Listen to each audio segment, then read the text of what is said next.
This is Halloween. It's Halloween week, fellas. Your boy Darkel's about to get back on the road, man. Took last week off, man, because, yeah, that fan clutch was down. You know, I delivered that load on Monday. Made it to the shop. And didn't get the truck back till like Wednesday evening. Did a whole bunch of other crap, you know. We got the fan clutch done. And went ahead and did the oil change. Could not find Rotella. Just ended up going with that Mobil 1 stuff. Got the oil change done though. Did a DOT inspection on it. Found out I had a hub seal leaking on one of my drives on the driver's side. And I also had another seal that was leaking from the differential hub seal. I guess it's called a differential hub seal. But I had a differential hub seal changed out, and the wheel hub drive tire changed out. Got that done. I also got that PTO cover done. Got that gasket put on that PTO. I went and got the gasket myself and saw them make it. They double layered it. Got that put on. There's not leaking no more, so that's good. You know what I'm saying? The pan was a little bit warped, so we ended up taking the pan out, dented it back into shape with his machine. He has like a press and got it nice and straight. I think that's what the problem was. We got that done though, so we got the PTO, fan clutch, all that done. I did a bypass on that. I know when somebody mentioned on my thing about the solenoid, which is like that little cylinder-shaped thing that controls the air to the thing is that my truck is a 95. That thing hasn't even been working. My fan's been direct for a long time, but the air was still going through that little cigar-shaped solenoid thing, whatever it is. You know what I'm saying? So what we did was we bypassed that. You know, I bought it. It was like $90. I ended up returning it because when I bought it, turns out that for us to get that to work, we have to like program shit to the computer because the wires were cut. It has not been working. So I you know, it's been running fine. You know, the only thing, guys, if you have your fan on direct, like mine is right now, that I'm not using that fan clutch, that little solenoid thing which controls, you know, turns your fan on when it needs to come on, and you know, it cuts out. That's to say, you know, it saves you fuel. The bad thing is that, you know, you'll run through, you'll waste more fuel because your fan's always on high. So you'll definitely run through more fuel. And obviously it's wear and tear in your fan clutch and all. I'm guessing, but it don't matter. You know, like I said, I got a 1995 truck. So what we did was I returned that piece, just bypassed it. We got the air line going directly to the fan clutch. Did a bypass on that because, you know, just didn't want to get on all technical and start messing with computers and shit. I got a new ECM in my truck. I just didn't want to start messing with that. Maybe down the line, you know what I'm saying, I'll take it to a guy, because Martin, my mechanic, he's not much of an electrical guy like that when it comes to like computers and stuff like that. So maybe down the line I'll end up taking it to a guy that I know that's like a truck electrical guy, you know what I'm saying. And that guy's called Monje, and that guy, he's real good at that. Like, that's the guy that got my cruise controls to work on two of my trucks, the 99 and 2000 Century. So that's what it is, man. But, you know, so I just took the rest of the week off, chilled with the family, spent a lot of time with the baby, and that's what it is. That's what it is, man. Right now, I'm heading back to the truck. We got a load to pick up in Plant City, Florida, going over to Charlotte, North Carolina, and then we're going to do the back and forth thing, because you know your boy Darkel's got to be home by Saturday, the latest, because it's Halloween time. And you know Darkel loves them kids, but I love giving candy to the kids. That's my thing. I'm a ghost this year.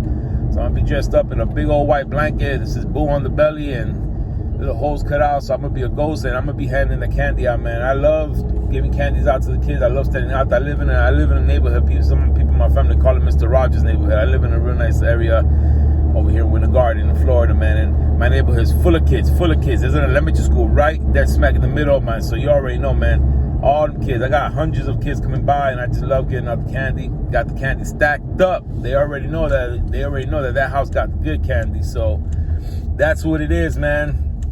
Love the holidays. So gonna get back home by Saturday, and you know what I'm saying, have Halloween on Sunday, and then Monday early morning while my kids is in school, I'm gonna start taking down all the Halloween lights from outside, decorations, and start throwing up all the Christmas lights. And we have a tradition in my family, and you know, your boy Darkel's family, we have a tradition that Halloween passes on the 31st, and the 1st of November, a Christmas tree goes up and Christmas lights goes up on the outside. So Monday morning, day after Halloween, I'll be putting up the Christmas decorations outside. And the nighttime, my kids home, we'll be putting up that tree, drinking that eggnog, which I already got on ice. So that's what it is, man. So we're gonna get in the truck and we're gonna ride. We're probably gonna do a vlog this week, see what's up, man. I'm real happy to get back on the road. And, you know, hopefully I get no more issues with the truck, man. just ride, man. Make some money right now. Make some money for the holidays. You know, I gotta catch up. I hate taking whenever I take a week off, man. It sucks going back to work knowing you ain't getting that check that next week. But you know what? You know that's what we prepare for. You know, I usually work 3 straight weeks or 4 straight weeks, and then I always take like a week off. You know, we can't just live to work, man. You know, we work to live. We don't live to work, man. And that's what it is, man. You work hard, but play harder. You know, you gotta family time's important. Those truck drivers gotta be gone. So I think I always work 3 weeks, sometimes 4, and I always take a week off, man. So I wanted to take this week off right here. Unfortunately, the fan clutch had other plans for me. So if that fan clutch would not have broke down, I would have been taking this week off, the week of Halloween. Because and the holidays, I like to take the last week of October off. So I'm home the whole week and then have Halloween. Then I'll go to work the whole month of November and take that week of Thanksgiving off. Stay home that week. And Christmas the same. Christmas I'll work the first 3 weeks, and I'm home parking the truck by the 20th or the 21st, and I don't go back to work till the 2nd. So that's how your boy Darkel does it. So anyway, let's get to the truck, do a little PTI, and let's get on rolling. I'll catch you guys in the next clip. All right, so now we are rolling. Let me move this over something. Just came up on our new GPS. Been rocking the little 550. It has a new Ram McNally setup, which I don't really like. And my stepdad and my mom were in town. And my stepdad's a trucker too, but he's retired. And he had that 730, which is my favorite GPS of all time, the 730, with the old style Ram McNally setup. And he brought it to me. He said, hey, I'm not using it. Here it is. So, you know, I'm going to give him a little money for it.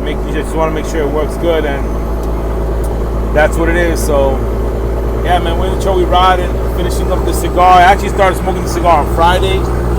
This is a Maduro from Oscar by Leaf by Oscar. I had to put some wrapping paper at the end because I didn't have my cutter with me and it was a bad cut, but it's all good. So we riding now. That's it. We riding in the Classic. We terminating. We heading over to Plant City, man. Pick up the load and start riding, man. I'm trying to see what route I'm gonna take. I'm gonna be all the way up there. I'm probably just gonna take 75 straight up. Catch that 301 to switch over because I'm gonna be off exit 25 off the I-4, so I'm probably just gonna take that straight up to exit 9 and catch the 75 north from there. Because the other route would be to take I-4 all the way back to 95, and I feel like that's backtracking. So we'll see what the Ram McNally tells me to do, and I'll make a decision from there, man. But no Quiet Flex load for today. I don't know what's up with that. They've been a little slow lately, and kind of got me worried because I'm really looking forward to doing these Quiet Flex loads through the whole winter because, man, I ain't trying to be out there doing the hard winter. I mean, it ain't hard winter yet. We in October, about to enter November, so I'm pretty sure it's getting nice and chilly up there already. But, you know, I only go to North Carolina and back right now. You know, my dispatcher, he's trying to get me to go out there and, you know, wants me back to go out there. And he's trying to tell me that, you know, his brother lives in Florida too, and he does the same thing I do. He comes home every weekend, but he's making in the 8,000s a week, but he goes out there. But you see me, I ain't trying to do that. I know what it is. You know, my dispatcher got that account with Keen Solutions out of Minnesota. And I'm just not trying to go up to Minnesota, man. I'm not trying to deal with all that snow and all that. I had a wreck back in 2019. I jackknifed real bad out there. Lost my Cascadia to that. And I'm just not mentally ready to be in that snow. Every time I'm out there, I got caught last year in New Hampshire in the blizzard. I just took a load up there out of the blue, and I made videos about that. I got caught in that blizzard. My nuts shriveled up. Well, I mean, I'm not ready mentally to be in that snow, and there's just no need for that. There's no need to take those risks. I mean, you can't even really progress in snow. When it's snowing like that, you gotta be driving slow, roads get shut down, fuck all that. I don't deal with that, man. So I'm really hoping this Keen Solution, this Quiet Flex shit picks back up. But if it doesn't, it is what it is. I'm just gonna be taking whatever I take going up, and when, you know, coming down is never Quiet Flex. So I want to keep it there. I know my dispatcher wants to make me money. He says that I'm driving too many miles, you know, and I'm only grossing like 6,000 and change a week, which I'm happy with that. But he knows that I could be making a lot more. But listen, money ain't everything, man. I get a lot of family home time because I'm here home. You know, I'm home every other day, and I'm not doing wear and tear on my truck in mountains. The only mountain I will ever see would be a little piece of 26, which that's not all the time. So I really would like if I could just do Charlotte every week and then back. Cause I always get good loads out of Charlotte coming back to Florida. But we just gonna keep it riding, keep it pushing, man. You know, and that's what it is. Get ready. Hoping that by the weekend of Thanksgiving, when I take that week off for Thanksgiving, I should have all the stuff ready to do the floor on the Classic. We are going to be redoing the floor. We're going to do the floor. I made my decision. I'm not going to go with epoxy. You know, it scratches up. It's just too much high maintenance. I think that's good for a truck that's like a show truck and stuff like that. But I don't want to be dealing with it. This is a work truck, man. So I did decide to go with the Smart Core floor, which is like it's like a wood, but it's not real wood. It's vinyl. It's what everybody's using nowadays. It's got the foam in the bottom. You don't have to buy that foam because it already comes with each piece. So looking forward to having that already all bought in the house, so that week that we take off Thanksgiving, we're gonna get that floor done in the Classic, the whole floor. We're gonna run some wires, throw some 6x9s back there to get the radio. So I still don't got my radio installed. It's there, I just don't got it installed. And that's what it is, man. That's what it is. Once we get the floor done in the Classic, I mean, that's pretty much it. It's just, we're just gonna ride and make money until I pay this off and see what's going on, man. And that's what it is, man. That's what it is, man. You know, hopefully, if all is good, in about a year and a half, I would say about 2 years. I'm probably gonna go ahead and prepare myself to break off on my own.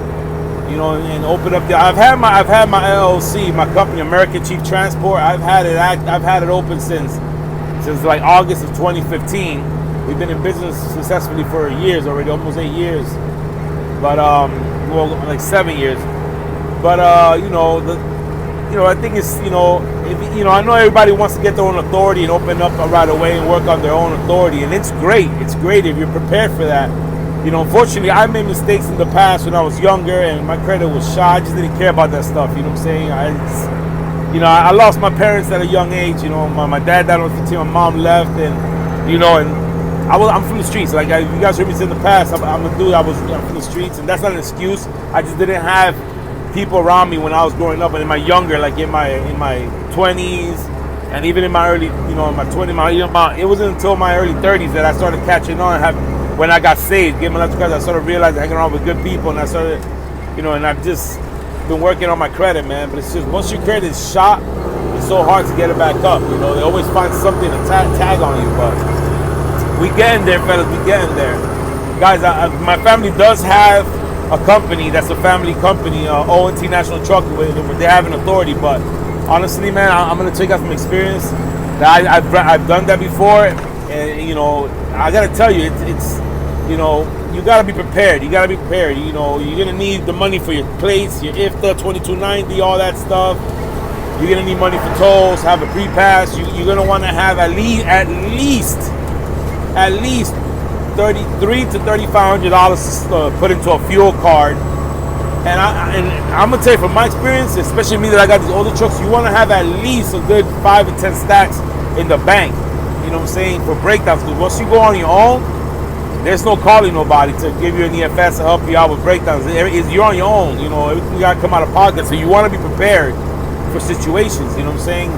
And I'm just gonna make sure that when I go out on my own with American Chief and start my authority, I'm gonna make sure that I'm prepared, that I got the stacks that I need after I got my place and all that I got the money that I need to have in the bank.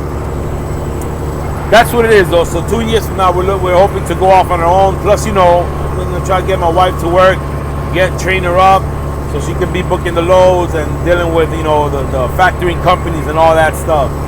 Because it's not just about getting your authority and running. You gotta have some kind of organization. You know what I'm saying? You gotta deal with factoring companies. You gotta be calling, bidding on loads, and you can't just book any load that you see with money. You gotta check the score ratings. Let me tell you guys, if you guys don't know, when you got your own authority and you're booking your own loads, you need to, because I know guys that work at Landstar or Snyder SFI, they give you access to load board, but the loads that you're dealing with, those agents, they already got those loads there. When you work on your own, like your own authority, you got to check the ratings of the companies that you book loads from, because there's a company called Thunder Factoring or something like that. They're real good because they have a system where you can go onto the site and you can see the ratings of these companies that you work for. And you don't want to work with nobody that's under 90%, because some of these companies, they don't want to pay. They take a long time to pay. And you don't want to be working and waiting fucking a month or 2 months to get paid. You know what I'm saying? So you want to hire a good factory company that's gonna you want to check the places where you're gonna get loads from to make sure the ratings are good. You don't want to work with bad companies. That's just something right there to keep you guys, you know, something that you guys can know, you know, just FYI, man. It's not just book whatever load and ride. You got to make sure that you know who you're booking loads from. Me personally, when I opened up American Chief and start working on my own, I'm not gonna get the authority. I'm not gonna get my plates to go everywhere. I'm only gonna get the plates for Florida, Georgia, South Carolina, North Carolina, Alabama, Tennessee, Kentucky, Texas, just, you know, Louisiana, Mississippi, and probably Virginia. I'm not gonna do nothing else because me personally, I don't see no need to go anywhere else. And me honestly, I'm also gonna try to get on with Amazon. Amazon is always power only loads, but we're gonna see what's up. I'm in the process of purchasing a trailer soon, probably within the next couple of months. That's what it is, guys. But I'm gonna make a whole nother video about authorities and all that, because I have experience with that. And I see my family open up an authority. They weren't prepared, and that's why I go up and then fall down twice. So that's why I've learned from that. So that's what it is now. That's what it is. Plus, I want to get my credit right, because not only do you want to have money like effective in the bank, you also want to have a good credit, so that if you have a major breakdown, you have that credit card to back you up for your business. But we'll leave that for another video. But right now, we're just gonna ride. We're gonna keep on riding with Maybach. I'm real happy here with Maybach. It's gonna be a sad day the day I leave Maybach. I'm actually thinking about talking to Maybach. I know the owner of Maybach. I'm actually thinking about talking to him before I go off and open my own authority, and tell him what I'm planning to open my own authority, and see if I could link up, unite with Maybach. Kind of like, so Maybach, we have a couple sister companies. We have Nice Guys, we have Point Logistics, and there's another company called Marbar. These are all sister companies, or maybe these are drivers that broke off from Maybach, started their own authority, but are still working with Maybach together like a franchise. And I'm thinking about maybe going to have a sit down with Maybach and seeing if I could do something like that, where I can still work with my dispatcher. I'll pay him to dispatch my loads, you know, and work like that. So stay connected with Maybach, because I do love working for Maybach, and you know, those are my people, man. But anyway, we'll see what, you know, we'll leave it to God. You know, man, there's a scripture, Proverbs 16:9, that says the man will have plans A through Z, but you know, he'll make plans. I'm gonna say it in my own terms. Don't quote me, because I'm not gonna say exactly that, but it basically, man likes to make plans A through Z, and their plans, and they can make all the plans they want, but it's the Lord that will guide your steps at the end of the day. So we gotta leave it to God, and God knows what's best for us. So I'm gonna leave it in God's hands, and we'll go from there. But that's what it is, man. So I'm gonna finish smoking this cigar. We're gonna get to the shipper, get loaded up, and then we'll keep on riding. I'll make another clip. I'll catch you guys on the next one. Peace. What's up, fellas? Good morning. It's your boy Darkel, man. Coming from the rig, man. We're here. We're about 97 miles away from our delivery. Little rest area here in South Carolina. I never drive all the way to my deliveries, because most of the time these places are tight, or the gates closed, or you're in the city somewhere. So I'll stop a little bit before their rest area and get my sleep. Then I get up. You know, thank God I got paper log. I'm able to move things around. That's what it is, man. I'm about to have myself my little breakfast sandwich with bacon and cheese croissant, and then my favorite morning drink. It's called La Colombi coffee, draft latte. They're not cheap. You only get 4 of these little cans for about $9. Shit that's good is always expensive. You know, all it is it's a real Colombian coffee with infused milk and a little bit of mocha in there. It really barely has no sugar. It has only 110 calories. Real good. It works great for me in the morning. You know, it's nice and cold. Little sandwich, it holds me down. Does the job. It doesn't have all those chemicals and stuff like, you know, the Starbucks drinks or the Monster drinks. Even though I do like the Monster drinks, especially the Irish blend, I love that. But this is my preferred drink in the morning. But anyway, everything's good, man. Truck's running real good. You know, once you got the new blood in it, just did the oil change, so you know the PSI runs above 40, which is great for Detroit. And If you guys don't know, Cummins M14, your PSI normal is going to be around 30, 32 around there. And a Detroit should be between 40 and 50. You know what I'm saying? Mine's running about 42, 43 right now because I got some miles on there. A brand new rebuilt Detroit engine is probably going to run at about 50 PSI, a little under 50. That's good. So anything between 40 and 50 is good for Detroit. Cummins M14, 30 to 35. It's good. That's what it is, man. You know, so yeah, man, the fan clutch is working great, man. You know, I'm not hearing that sound that I was talking about last week. That I haven't heard it. I didn't hear y'all there yesterday. I haven't heard it today since when I first turned on the truck. Usually by the end of the day when I turn it off, I'll hear it. So I'm starting to wonder if that had to do with the fan clutch being bad. Was it the fan clutch making that noise? Like my truck telling me, hey, something's wrong with me. See, sometimes we overdiagnose shit and we start thinking the worst. But I've learned that thinking the worst sometimes can save you. Because you start looking at heavy things. But I hope to God, man. I hope to the one and only God, man, that it was the fan clutch and not the boogie. Because the boogie was just starting to, that shit was already giving me a head of just thinking about that job. And even though I was able to find it at a good price, but just that job is a pain in the butt. I just got this thing resolved with the whole gear case cover wallowed out and all that. So that has been a success, man. That's working great. And that's what it is, man. That's what it is. I did put some new coolant in here as well. I forgot to tell you guys.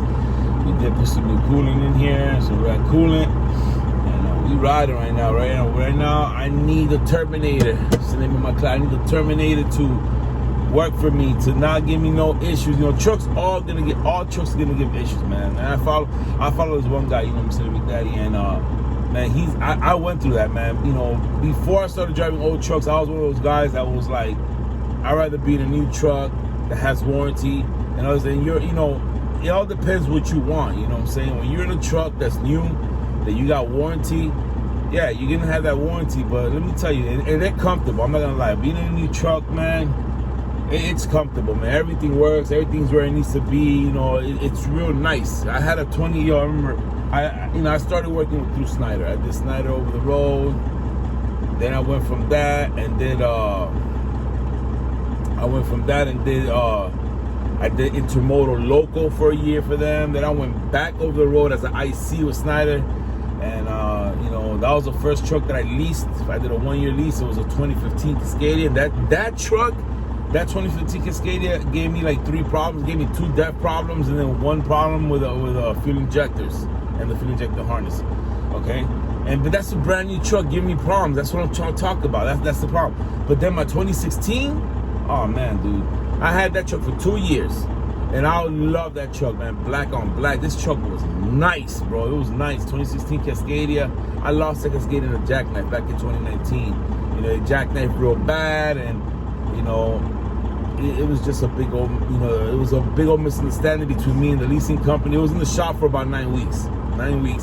And I used to pay, and with Snyder, I used to pay when you include the maintenance, and the truck was about $800 a week, plus the maintenance was about another $100. It was almost $1,000. It was about $1,000, about $1,000 a week plus the insurance. So when I wrecked that, I actually had that truck here in Maybach. When I wrecked that truck, man, I contacted Snyder right away. I was able to jump in the truck with my cousin and team with him. My cousin had the 99 Century that I ended up buying. And I called Stunner and said, hey, look, where do I, you guys can keep taking the payments out because I'm still working with my cousin. I don't want to fall behind. I was almost done paying that truck. I only had like another year to go and I was going to pay it off. I've been paying it off already for 2 years, bro. 2 freaking years. The guy they tell me, no, you're good. Don't worry. As long as the truck's in the shop, all truck people stop. So when I got the truck back, after 9 weeks, I go out and do my first 2 weeks out because I used to work 2 weeks out at the time. I went out and did my 2 weeks out on the road. Got back. Then they called me. They wanted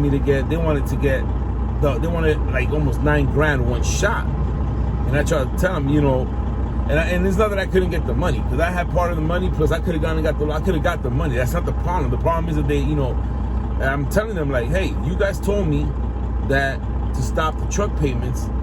You know, the truck was in the shop. How, you know, what was going on now? He's like, oh no, well, we can't do that. It was just too long in the shop and blah blah. And I was like, well, listen, I'm not doing that. I wasn't doing that. I wasn't gonna do that. That was just, that was Snyder's way of not, see, and I have another buddy that ended up paying his truck off through Snyder Finance. He had to jump through hoops to get his truck. The whole point here is, man, I had a nice new truck. I ended up losing the truck because we couldn't come to an agreement. And at the time, I had a little money. I was able to come up to get a new truck, to get my own truck. So I decided to just part ways with the lease. I make good money with it. But what I'm trying to say about new trucks is that truck, I had it for 2 years.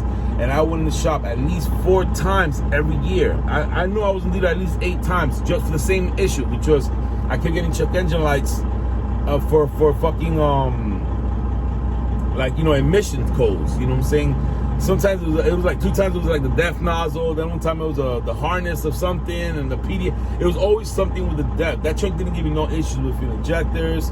I had one issue where I had a coolant leak and my little reservoir tank actually split. This is a new truck. You know what I'm saying? That's what I'm saying. These new trucks are not built like these old trucks.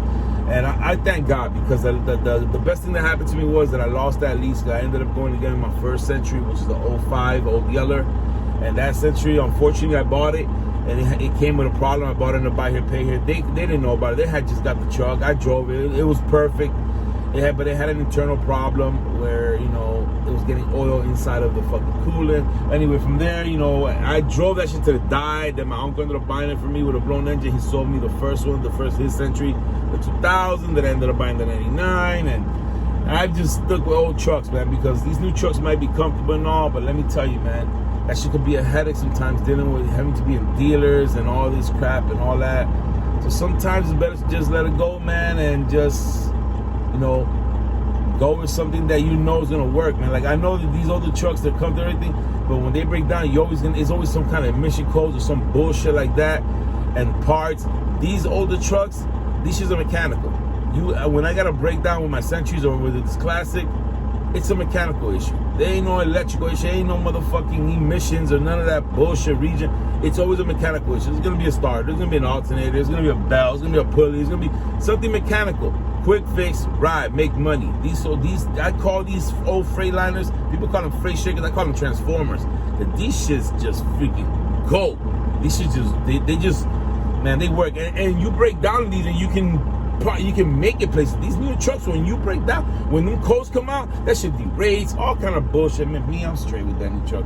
As long as the laws allow me to have one of these trucks, I'm gonna ride one of these trucks. And when the time comes that I gotta get a new truck, you better believe that I'm gonna be finding a truck that's EOD, because of EOD. When the time comes where we have to be on EOD, well, they got adapters anyway nowadays for these older trucks. But I will find like a fucking 02, 03, 05 and under. And something that's 05 and under. If you buy a truck that's 05, from like 2001 to 05, you're gonna have EOD to be compliant, but you're also gonna be free of the regen and all that bullshit. Because I think in 06 where they started all that EGR and regen and all that bullshit, well, the regen, I don't know about EGR, but regen, all that shit started like in 06, 07. So that's what it is, man. You know what I'm saying? Now, I don't know if they're gonna take it as far as mandating DEF. Listen, the day they start mandating DEF, that's the day I stop being an operator, because that is a perfect name. That's exactly what it is. DEF. Add the TH to that. DEF to trucks. That should be called DEF, because that shit is DEF to trucks. The day they do a mandate where I have to drive a truck with DEF is the day that I quit, man. I either go local or I start working as a dispatcher or something, because I'm not fucking with that DEF. I ain't gonna let these fucking Democrats put me to pay more money at the pump as high as gas is right now, just because they want to fuck your engine up. That's why the insurance got problems, that DEF. But anyway, man, we're already at 10-minute mark this morning. We're gonna get this right. I was just doing my PTI, kill the time, talking to you guys, and give me an idea. We're doing the vlog this week, so I'm gonna go deliver this load. We're gonna get a load going back to Florida. Do it again on Thursday back up, and Friday back home to go celebrate Halloween and give the candy to the kids. I'll catch you guys in the next clip.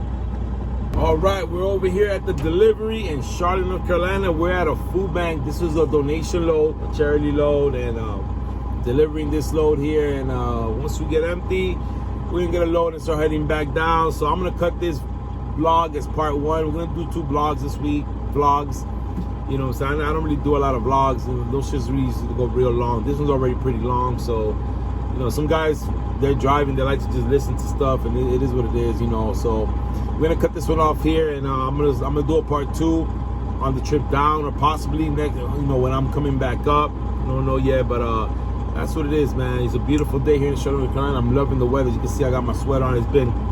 It's nippy last night. I was able to sleep with the truck off last night. I still had to turn my generator on because I got that sleep apnea machine and I need it. I need the power to run it. But I'm gonna be getting a battery pack, guys. If you guys have a sleep apnea machine, you don't want battery in truck. There's this battery pack on Amazon. It's like $250. You get like 36 hours of runtime on your CPAP machine. So I gotta order one of those, man. I gotta get around and order one of those. So right now, the weather we're in right now, fall, where it's not extremely cold. It's like it'll go down to like the 40s. That's perfect to sleep with the truck off. You know, I got a nice quilt back there. I love sleeping like that. I'm a polar bear, so like I won't turn the heater on. It's gotta be below 35 degrees outside for me to turn the heater on. Anything 35 degrees or above, I'm sleeping with the quilt. So gotta get that machine so I could save gas on my generator and sleep with the truck off, man, and then until the real hard winter comes, which, you know, like I said, I'll just be going back and forth, but it does get cold in North Carolina. So that's what it is, man. We're gonna cut this video right here, man. It's your boy Doc Carroll. I'll catch you in the part 2. Peace.